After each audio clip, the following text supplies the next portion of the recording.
জাতীয় নির্বাচন না স্থানীয় নির্বাচন, দেখেন স্থানীয় নির্বাচনের ব্যাপারে বাস্তবতাটা হচ্ছে ৭১-এর যুদ্ধের সময়ও বাংলাদেশে এমন কোনো বাস্তবতা তৈরি হয় নাই যে আমার কেন্দ্র থেকে একদম ইউনিয়ন পর্যন্ত আমার কোনো সরকার নাই।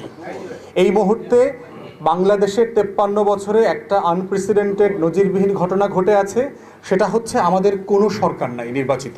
আমাদের কেন্দ্রেও নাই, আমাদের সিটি কর্পোরেশনে নাই, আমাদের পৌরসভাতে নাই, জেলা পরিষদে নাই, উপজেলাতে নাই, ওয়ার্ডে নাই, ইউনিয়ন পরিষদে তো যেগুলো নাই আছে এগুলো পালাইছে, কিচ্ছু নাই। ইনফ্যাক্ট টোটাল রাষ্ট্র চলছে আমলা নির্ভরতা দিয়ে।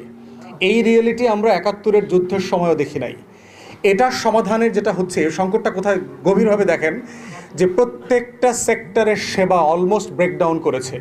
জন্ম সনদ বলেন, মৃত্যু সনদ বলেন, ইনহেরিটেন্স সার্টিফিকেট বলেন, ছোটোখাটো উপবৃত্তির টাকা তুলতে যাবে এনআইডি করতে পারছে না, বাবা মায়ের